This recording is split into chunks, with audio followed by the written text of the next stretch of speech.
Assalamualaikum warahmatullahi wabarakatuh. Untuk pertemuan ketiga mata kuliah Manajemen Keuangan 1 akan belajar bagaimana memproyeksikan pendapatan penjualan dan biaya sepanjang periode perencanaan. Yang kedua, kita akan belajar membuat bagaimana memperkirakan aktiva lancar dan aktiva tetap yang dibutuhkan jika ada yang berubah, ya. Itu tergantung dengan penjualan yang berubah untuk mendukung penjualan yang diramalkan. Metode yang digunakan adalah peramalan persentase penjualan. Jadi nanti dengan adanya perubahan penjualan, maka neraca perusahaan akan berubah. Nah, neraca perusahaan yang berubah ini akan mencerminkan berapa kebutuhan dana yang dibutuhkan perusahaan apabila ada peningkatan dari penjualan. Contoh soalnya sebagai berikut. Oke, kita lihat di sini. Untuk mencari persentase penjualan, contoh soalnya anggap saja total penjualan tahun ini adalah 32 juta dolar. Tahun depan diramalkan total penjualan akan naik menjadi 40 juta dolar. Laba bersih adalah 5% dari penjualan dan dividen yang dibayarkan adalah 50% dari laba.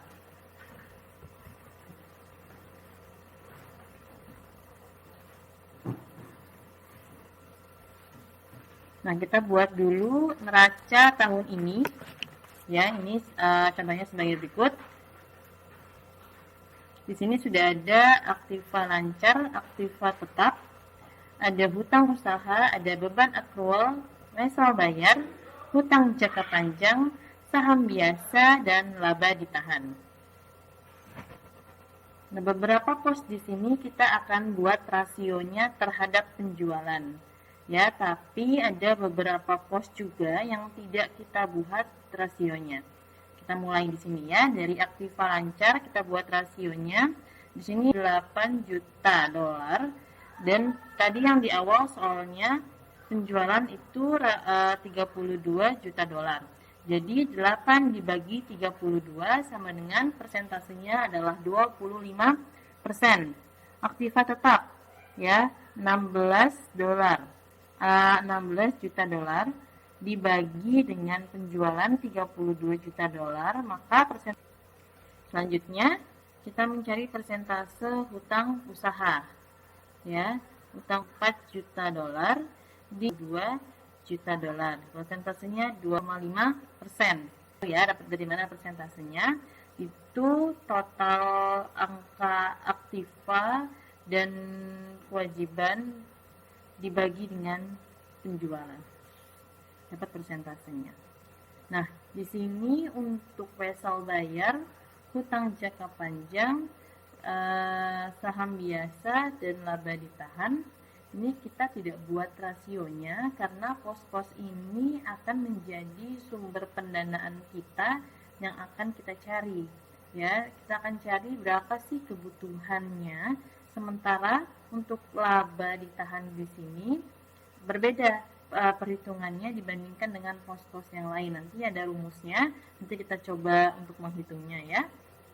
Nah, ini untuk mencari persentase tahun ini. Nah, bagaimana untuk proyeksi tahun depan? Nah, seperti ini. Setelah mendapat angka persentase dari masing-masing pos yang tadi sudah kita hitung di tahun ini, maka kita akan masukkan neraca perkiraan untuk usaha, beban akrual, wesel bayar, hutang jangka panjang, saham biasa, dan laba ditahan. Ya, di sini kita masukkan dulu untuk yang di sebelah kanan itu persentase penjualan perkiraan dan tahun depan akan naik 40 juta dolar. Kita akan mencari berapa angka aktiva lancarnya, ya kan? Untuk persentase kita masukkan sama seperti tahun itu, masukkan aktiva lancarnya 25%, aktiva tetapnya 50%, utang usahanya 12,5%, dan beban akrualnya 12%. Penjualan tahun depan. Jadi 25 untuk aktiva lancar, rumusnya 25% dikalikan dengan 4 juta dolar. Maka kita akan mendapat aktiva lancarnya senilai 10 juta dolar. Untuk aktiva tetapnya sama, 50% dikali dengan 40 juta dolar, maka aktiva tetapnya senilai 20 juta dolar. Total aktiva di sini 10 ditambah 20 sama dengan 30 juta dolar. Untuk hutang usaha pada pos kewajiban dan ekuitas sama 12,5% dikalikan dengan 40 juta dolar, jadi mendapat hutang usaha senilai 5 juta dolar. Beban akrual sama, rumusnya 12,5% dikalikan dengan 40 juta dolar mendapat 5 juta dolar, ya. Nah, di sini untuk wesel bayar, hutang jangka panjang dan saham biasa di sini tidak berubah. Jadi kita masukkan angka di neraca tahun ini untuk di tahun depan. Ya, kita masukkan di sini sama. Wesel bayar 1 juta dolar, utang jangka panjangnya 6 juta dolar dan saham biasanya 7 juta dolar. Kita masukkan di tahun depan di pos bayar, utang jangka panjang dan saham biasa, ya, sama ya. Angkanya kalian lihat, angka di tahun ini sama di tahun depan angkanya sama. Nah, selanjutnya untuk laba ditahan itu cara perhitungannya berbeda, ya. Rumusnya seperti ini. Nah, rumus laba ditahan untuk perkiraan tahun depan adalah laba ditahan tahun lalu, ya, senilai 2 juta dolar. Kita lihat di soalnya yang tadi, ya kan, laba ditahan tahun lalu itu 2 juta dolar. Nah, kita untuk membahas tahun depan ditambah dengan proyeksi penjualan dikalikan dengan laba bersih dibagi penjualan dikalikan dengan 1 dikurangi dividen tunai dibagi dengan laba bersih. Oke, kita cari dulu ya untuk penambahannya. Proyeksi penjualan berarti perkiraan penjualan tahun depan adalah 40 juta dolar dikalikan dengan laba bersih dibagi penjualan. Tadi laba bersih yang sudah kita hitung, yang ada di soal adalah senilai 5% dari penjualan, berarti 0,05, ya, sebesar 0,05 dikalikan dengan 1 dikurang 50%, berarti 1 dikurangi dividen tunainya 0,05 dikalikan dengan 1 dikurang 0,50, jadi isinya 1 juta dolar. Nah, baru kita masukkan rumusnya di sini, laba ditahan tahun lalu ditambah dengan proyeksi tahun depan. Ya, 2 juta dolar ditambah dengan 1 juta dolar sama dengan 3 juta dolar untuk proyeksi tahun depan. Kita masukkan di sini di pos yang tadi, kita kembalikan. Ya, laba ditahan 3 juta dolar. Oke, sampai sini perhatikan angkanya. Kita total untuk total aktiva itu nah, jadi di sini setelah kita masukkan rumusnya yang tadi, kita total proyeksi total aktiva dikurang proyeksi total kewajiban dikurangi proyeksi ekuitas pemilik. Ya, jadi 30 juta dolar dikurangi dengan 17 juta dapat 3 juta dolar. Itu adalah pendanaan yang kita butuhkan. Ya, ini hasilnya. Selanjutnya kita akan membahas mengenai penganggaran keuangan. Pada tabel penganggaran ini kita akan membuat tabel perencanaan dari cash flow perusahaan pada periode tertentu. Di sini di mana anggaran kas di sini menggambarkan rencana mengenai jumlah dan waktu dari kebutuhan dana perusahaan di masa yang akan datang. Ya, harus ada 4 unsur dalam tabel tersebut. Yang pertama ada penerimaan kas, ada pengeluaran kas, ada perubahan bersih kas dalam satu periode, dan ada kebutuhan dana baru. Ya, fungsinya di sini karena kita akan membuat tabel dalam satu periode, maka nanti akan terlihat di bulan keberapa kita akan membutuhkan dana baru, dan di bulan keberapa kita bisa membayar dana yang berasal dari pinjaman. Oke, kita lihat tabel di sini.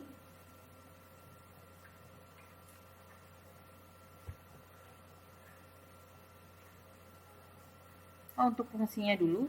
Fungsi dasar anggaran di sini adalah menunjukkan pemilihan waktu dan jumlah kebutuhan dana di masa mendatang. Yang kedua, dasar tindakan korektif, dan yang ketiga, tindakan evaluasi kinerja. Ya. Contohnya di sini adalah perusahaan Subcorp memiliki proyeksi anggaran penjualan untuk 8 bulan pertama tahun 2019 sebagai berikut. Ya. Di sini ada Januari 90.000, Februari 120.000, Maret 135.000, April 240.000, Mei 300.000, Juni 270.000, Juli 225.000, Agustus 150.000. Ini untuk penjualan 8 bulan pertama. Kalian harus ingat soalnya ya. Jadi nanti pada saat kita lihat tabel nggak bingung dapat angka dari mana. Yang kedua, penjualan SAP ini, perusahaan ini 10% dibayar cash, 60% dibayarkan pada bulan berikutnya, dan 30% dibayarkan 2 bulan berikutnya. Penjualan November dan Desember 2018 itu tercatat juga sekitar untuk November 220.000, untuk Desember 175.000. Ya, ini untuk penjualannya. Perusahaan ini membeli bahan baku 2 bulan sebelum hasil produknya dijual senilai 50% dari harga jual. Pemasok dibayar 1 bulan setelah pengiriman. Sebagai contoh, pembelian bahan baku April dilakukan pada bulan Februari dan dibayar pada bulan Maret. Nah, diingetin ya. Untuk perusahaan ini membayar 10.000 per bulan untuk sewa, 20.000 per bulan untuk pengeluaran operasional, dan untuk pembayaran pajak senilai 22.000 setiap triwulan dimulai pada bulan Maret. Saldo kas perusahaan SAP ini pada bulan Desember 2018 senilai 22.000 dengan saldo minimum harus dipertahankan sebesar 15.000. Jadi nggak boleh sampai nol, dia harus disisakan 15.000. Perusahaan ini diperkenankan mengambil pinjaman jangka pendek, ya. Maksudnya di sini kalau misalnya uang perusahaan tidak cukup untuk mendanai kegiatan perusahaan, maka boleh mengambil pinjaman jangka pendek untuk mempertahankan saldo kas minimum, di mana tingkat bunga pinjamannya 12% per tahun, ya, dan bunganya dibayarkan per bulan pada bulan berikutnya. Jadi minjem sekarang, bayar bunganya besok, seperti itu, bulan besok, seperti itu. Nah, tugas kita adalah membuat anggaran kas perusahaan SAP ini untuk 7 bulan pertama di tahun 2019. Oke, kita lihat tabel di sini. Nah, kecil ya, tapi jelas ya. Di sini kita masukkan pos-pos apa aja. Ya, dimulai dari penjualan. Di sini ada pos penjualan. Ya, ada penagihan, ada pembelian bahan baku, terus ada anggaran kas, penerimaan kas, pengeluaran kas. Ya, di sini lanjutannya. Ada perubahan kas, ya, dan ada saldo kas awal, pinjaman, saldo kas akhir, dan akumulasi pinjaman. Kita bahas tabel yang pertama dulu di sini. Kita bahas pos penjualan. Kalian lihat di sini dari baris penjualan, kita mulai dari November sampai dengan Agustus. Ya, tadi di soal ada semua kan ya. Di soal ada di November, Desember ada, Januari sampai Agustus juga ada. Kita masukkan angkanya. Jelas ya. Selanjutnya kita ke penagihan. kita lihat penagihan tadi kriterianya dia ada cash 10%, terus bulan pertama 60%, bulan kedua 30%. Di sini kita lihat untuk cash 10% di sini berarti 10% dikalikan dengan penjualan bulan Januari. Jadi 10% dikalikan dengan 90.000, jadi cash 10%-nya mendapat 9.000. Ya. Untuk bulan pertamanya di sini 60%. Ya.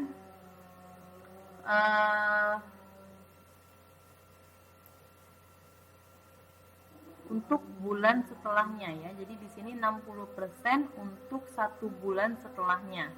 Berarti di sini 60% 1 bulan setelahnya berarti Februari. Ya. Jadi 60% di Desember ya. Jadi 60% untuk di Januari itu dikalikan dengan penjualan di Desember. Ya, jadi 60% dikali dengan 175. Ya, coba kalian kalikan dulu. Kita buktikan. 60% dikali dengan 175.000. Jadi dapatnya 105.000 ya.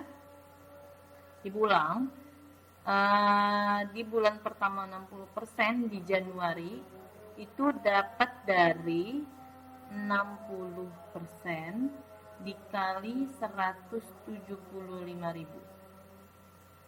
Jadi dapat 105.000 di kolom Januari.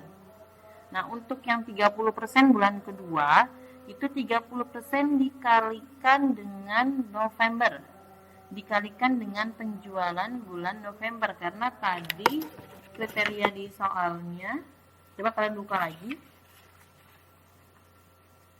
di sini, penjualan perusahaan 10% dibayar cash, 60% dibayarkan pada bulan berikutnya, dan 30% dibayarkan 2 bulan berikutnya. Jelas ya? Berarti di sini maksudnya kita menghitung di November untuk 30%-nya karena 2 bulan berikutnya. 30% dikali dengan 220.000 sehingga di Januari kita mendapat angka 66.000. Jelas ya, kalau 10% dikali 90.000 di sini dapat 9.000. 60%-nya dikali dengan 175.000 di Desember, penjualan Desember dapat 105.000. Untuk bulan kedua 30% dikalikan dari penjualan November 220.000 sehingga mendapat angka 66.000. Sehingga total jumlah penagihan di Januari adalah 180.000. Oke. Kita bahas Februari.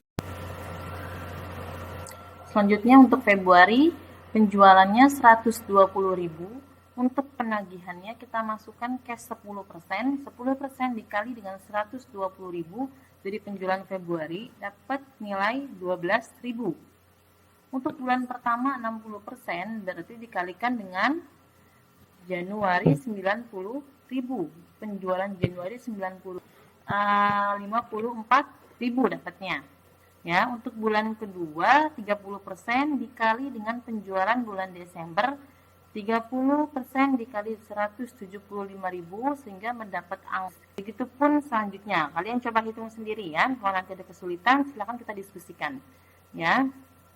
Begitupun selanjutnya. Kalian ikuti cara di Januari dan Februari. Ya, setelah selesai kita total semua jumlah penagihan dari Januari sampai dengan Juli. Ya, karena kan 7 ya. Yang kita hitung adalah tadi di soal itu anggaran kas untuk 7 bulan pertama. Berarti yang kita hitung Januari sampai dengan Juli. Selanjutnya kita sudah penjualan sudah oke, sudah kita hitung, penagihan sudah oke. Selanjutnya kita masukkan pembelian bahan baku. Pembelian bahan baku adalah 60%. Selanjutnya kita menghitung pembelian bahan baku. Ya, di soal kriterianya Ibu ulangi. Ini perusahaan membeli bahan baku 2 bulan sebelum hasil produknya dijual senilai 60%. Nah, berarti untuk di Desember kita menghitungnya dapat angka dari 60% dikali Februari. Ya dong, karena 2 bulan kan sebelum, berarti di Desember sebelum Februari kan. 60% dikali penjualan 120.000, totalnya adalah 72.000. Kita masukkan di kolom pembelian bahan baku Desember. Selanjutnya untuk di Januari berarti kita menghitungnya 60% dikali dengan Maret. Ya, jadi kan 2 bulan ya, berarti di Maret. Berarti pembelian bahan baku 60% dikalikan dengan penjualan bulan Maret 135.000 sehingga mendapat pembelian bahan baku di bulan Januari 81.000. Nah, selanjutnya sama seperti Desember dan Januari ya, berarti April itu untuk Februari, Mei untuk Maret, Juni untuk April ya, karena kan dia selang 2 bulan ya. Tadi kan kriterianya perusahaan membeli bahan baku 2 bulan sebelum produknya dijual. Oke, kalau sudah dapat angkanya kita masukkan di sini, berarti dari Desember sampai dengan Juni sudah mendapat angkanya kita ya. Selanjutnya ke pos anggaran kas. Nah, di sini anggaran kas kita menghitung penerimaan kas ya.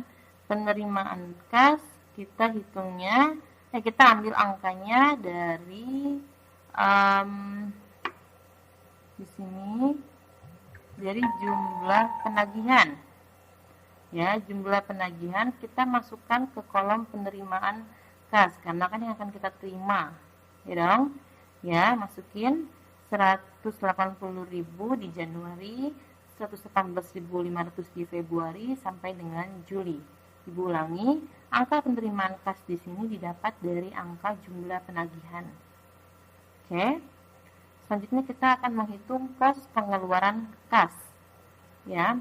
Di sini sudah ada di soal untuk pembayaran bahan baku, jelas dari angka pembelian bahan baku tadi. Ya, pembelian bahan baku untuk bayarnya ketentuan tadi seperti ini. Pemasok dibayar 1 bulan setelah pengiriman. Berarti kalau kita dikirimnya itu Desember, berarti kita bayarnya di Januari, 1 bulan setelah barang diterima. Berarti di sini ada pembayaran bahan baku untuk pengeluaran kasnya dimulai dari Januari sampai dengan Juli. Angkanya kita masukkan dari pembelian bahan baku tadi. Ya. Untuk sewa sudah ada di soal ya, 10.000 per bulan. Berarti kita masukkan dari Januari sampai dengan Juli sebesar 10.000. Untuk biaya operasional kita masukkan senilai 20.000 setiap bulannya. Berarti 20.000 dari Januari sampai Juli kita masukkan di kolomnya. Jelas ya? Nah, untuk pajak di sini senilai 22.000 di soal dan setiap triwulan dibayarnya. Dimulai dari bulan Maret. Maret terus bayar lagi berarti Juni. Oke, sampai sini jelas ya. Selanjutnya kita masuk lagi ke dari sampai dengan pajak. Selanjutnya bunga pinjaman. Ya, bunga pinjaman di sini nanti kita hitung, nanti kita belajar cara menghitungnya. Kita lewatkan dulu ya. Selanjutnya kita menghitung jumlah pengeluarannya berapa setiap bulan. Kita mulai dari Januari di sini. Pengeluarannya berarti totalnya 102.000. Untuk Februari 111.000. Ya, kita hitung total pengeluaran kas mulai dari pembayaran bahan baku sampai dengan bunga pinjaman ya. Tapi nanti untuk bunga pinjaman ibu ajarkan cara menghitungnya ya. Selanjutnya setelah kita total jumlah pengeluaran, lalu kita hitung berapa perubahan kas yang ada setiap bulannya. Didapat dari penerimaan kas dikurangi dengan pengeluaran kas. Oke, sampai sini jelas. Kita hitung yang bulan Januari, penerimaan kasnya 180.000 dikurangi dengan jumlah pengeluaran 102.000 sehingga perubahan kasnya menjadi 78.000. Kita lihat di soal, saldo kas awalnya itu senilai 22.000. Saldo kas awal itu di Desember ya, Desember akhir. Berarti menjadi saldo awal di Januari 2019. Ya. Dilihat di sini ada saldo kas akhir 22.000 dapat dari soal, dan ini akan berubah menjadi saldo kas awal di Januari. Sehingga saldo kas akhir Januarinya adalah 78.000 ditambah dengan 22.000. Totalnya senilai 100.000. Jelas? Ibu ulangi di sini. Saldo kas akhir 22.000 dapat dari soal ya di Desember 2018 dan akan menjadi saldo awal di 2019. Kita masukkan, ya kan? Perubahan kasnya 78.000 ditambah dengan saldo kas awal 22.000 sehingga saldo kas akhir di Januari sebesar 100.000. Selanjutnya kita menghitung untuk bulan Februari. Nah, ingetin, saldo kas akhir Januari berarti akan menjadi saldo kas awal di bulan Februari. Kita masukkan dulu 100.000. Selanjutnya kita hitung perubahan kasnya. Ini dapat dari penerimaan kas dikurangi dengan perubahan kas. 118 penerimaan kas dikurangi dengan jumlah pengeluaran kas. Ya, penerimaan kasnya 118.500 dikurangi dengan jumlah pengeluaran kas 111.000 sehingga perubahan kasnya 7.500. Ya, saldo kas akhir Februari berarti perubahan kas Februari 7.500 ditambah dengan saldo kas awal Februari 100.000 sehingga saldo kas akhirnya 107.500. Paham sampai sini? Oke, kalian mau tandain boleh ya, biar mau kasih warna, mau kalian salin lagi ke Excel boleh, biar kalian gak bingung ya. Selanjutnya untuk bulan Maret kita hitung untuk perubahan kas bulan Maret. Kita cek dulu di sini penerimaan kasnya 112.500, jumlah pengeluarannya 196.000. Nah, lebih besar mana ini? Coba kalian lihat. Ibu ulangi. Penerimaan kas bulan Maret 112.500, untuk pengeluaran bulan Maretnya 196.000. Lebih besar pengeluaran ya. Sehingga di sini perubahan kas 500. Kita ada saldo kas awal, saldo kas akhir bulan Februari 107.500 menjadi saldo kas awal di bulan Maret. Jadi tadi perubahan kasnya minus 83.500 ditambah dengan 107.500 saldo kas awal Maret. Sehingga saldo kas akhir di sini di bulan Maret adalah 24.000. Ya.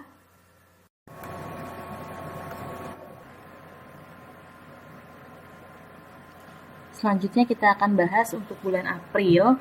Di sini kita cek penerimaan kasnya terdapat nilai 141.000 dan jumlah pengeluarannya totalnya di sini 210.000. Jadi di sini perubahan kasnya itu kita mengurangkan penerimaan kas dikurangi dengan jumlah pengeluaran. Kita cek dulu ya. Di sini pengeluaran lebih besar daripada penerimaan kas, sehingga di sini perubahan kasnya masih minus 69.000 ya. Sedangkan saldo kita tambahkan dulu saldo kas akhir Maret 24.000 menjadi saldo kas awal April sebesar 24.000 sehingga di sini total minusnya sudah berkurang menjadi 45.000 ya kan, minus 69.000 dikurangi saldo kas awal ditambah saldo kas awalnya 24.000, jadi masih ada minus 45.000 Nah, karena ini minus, jadi kita harus melakukan pinjaman jangka pendek, gitu kan? Karena di perusahaan tidak boleh nol. Dan kita cek kemarin di saldo kas akhir itu saldo kas minimum minimal 15.000. Berarti saldo perusahaan harus ada 45.000 untuk membayar kekurangan perusahaan dan 15.000 minimal saldonya, tidak boleh nol. Jadi total yang harus perusahaan pinjam adalah 60.000. Ya, makanya di sini ada muncul pinjaman sebesar 60.000 sehingga saldo kas akhir perusahaan pas 15.000 sesuai. Ya. Selanjutnya kita bahas bulan Mei. Mei di sini penerimaan kasnya 214.500 dikurangi dengan jumlah pengeluaran totalnya 100. Nah, yang belum kita bahas di sini adalah bunga. Bayar bunga sebesar 1% dari pinjaman ya. Nah, jadi 1% dikali 60.000, jadi ada bunga pinjaman di sini 600. Dapat dari sana ya. Sehingga di sini pengeluarannya sudah ditambahkan dengan bunga pinjaman menjadi 192.600. Perubahan kasnya adalah 21.900. Penerimaan kas dikurangi dengan total pengeluaran kas. Nah, di sini kan saldo kasnya 21.900 ditambahkan dengan saldo akhir kas akhir di bulan April. Tadi kan ada 15.000 ya. Nah, itu menjadi saldo kas awal di bulan Mei 15.000. Nah, berarti si perusahaan mempunyai uang 36.900. Nah, kita masih ada pinjaman 60.000. Jika uang perusahaan cukup untuk membayar hutang jangka pendek, kita harus membayarkan hutangnya. Ya, berarti kita cukup bayar hutang berapa? Ingat, saldo kas akhir minimum harus 15.000. Berarti kita taruh dulu tuh 15.000 di saldo kas akhir. Nah, berarti sisa total saldo kas tadi kan di bulan Mei itu 36.900 dikurangi dengan saldo kas akhir minimum 15.000. Jadi kita baru bisa membayar hutang sebesar 1.900. Pinjaman atau pembayaran pinjaman kita masukkan di kolom Mei 21.900 minus, berarti menandakan hutang yang di bulan April 60.000 sudah kita bayar sebesar 21.900. Di bawahnya bulan Mei, di bawahnya saldo kas akhir itu ada akumulasi pinjaman menjadi 38.100. Seperti itu ya. Sekarang kita bahas bulan Juni. Untuk Juni penerimaan kasnya 279.000 dikurangi dengan pengeluaran kasnya totalnya 187.381.